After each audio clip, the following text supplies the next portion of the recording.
very happy and gay down here at Trafalgar Square today. If you saw that image at the beginning of this video, that's all of those guys standing over there. It is a big rally today to celebrate the UN's Anti-Racism Day. Because we've got to remember, the UN is not a racist entity. It is an anti-racist entity. And one of the main groups that are here today are a thing called United Against Fascism, UAF, not to be confused with BNP. They are very much against the BNP. The UAF, Unite Against Fascism. Now, the irony has not been lost on me, and in fact has been confusing me all day when I've seen these guys basically create massive chaos in central London. It's all been completely broken, essentially, since they had their march up from Trafalgar Square. Hopefully you can still hear me. It's pretty loud down there. They've got the big stage. Jerry Dammers is going to be here later on. Jerry Dammers, the guy that wrote most of the music for the specials, I do believe. He also wrote a song called Free Nelson Mandela.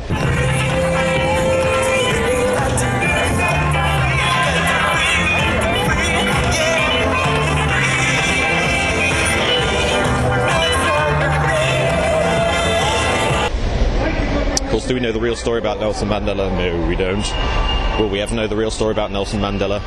No, we won't. And now that he's died, he's going to become like martyr for a larger movement which is uniting against fascism by embracing the fascism of the UN. Of course, over on the far corner of Trafalgar Square, let's see if I can zoom into it. Zoom, super zoom. See that guy over there? That is George Washington. He is holding the fasci, which is essentially where the term fascism comes from. The joining together of states into one amorphous block, as one, bound together under the same laws, can be stronger than one standing alone. All that bunkum. The UN very, very much embraces that kind of philosophy, doesn't it? It binds together lots of disparate nations into one block under one set of laws. Could be the beginning of a global government, could be something else. But the one thing we do know is that it is essentially a fascist dictatorship. So the fact that the UN Anti-Racism Day, which is what's going on, which is why these guys are here, report lots of Unite Against Fascism people here.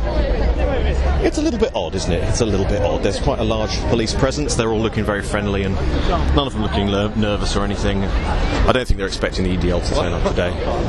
And they're just sort of standing around having a nice little chat.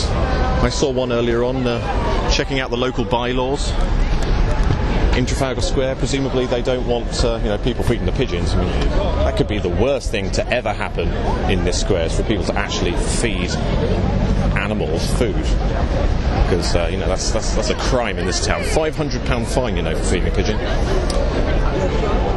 Don't really have much to say about what's going on here today, other than that it's a bit of a circus. It is, of course, there seems to be some kind of dead guy in the middle of the road here. What's it? WTF?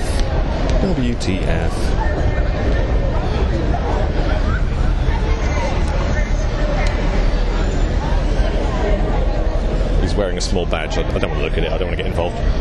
Yeah, but this rally is bringing together sort of disparate elements from all over the place. Stand up to racism, justice for Mark Duggan. Let's see what else we can see. Unite Against Fascism, yeah. There's lots of people here. They are, of course, they're under the soft, glowing gaze of the crazy blue chicken of death. No human is illegal, right to remain.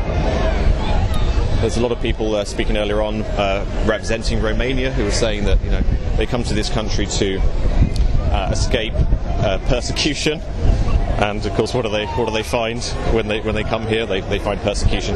They say that they are getting out of they say people sort of become immigrants into this country because they're getting away from dictatorship, of course. And what do they find when they come here? They find basically political dictatorship. it's all a bit strange, but then of course the left has always been funded by the right.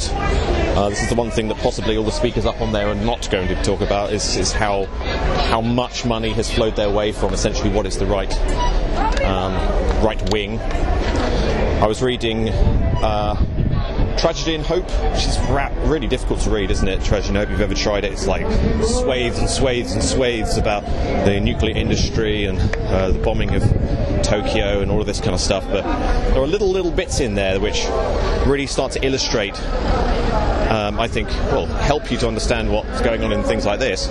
In that Carol Quigley says that there is no left wing. There was no left wing. The left wing was created to be an opposition, a well-funded opposition to the right wing. And if you really analyse what's going on with the left and the right wing, you will find that one is an advocate for the joining of countries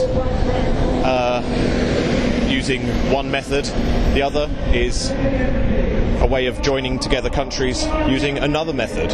So whether you're an advocate for the left or an advocate for the right, you are still an advocate for the joining of countries, the dissolving of independent nations into one great big fascist dictatorship. So yeah. The wars have killed thousands and cost billions. The markets are starving and killing people in a deeply, more deeply divided. So yeah, hope you enjoyed that.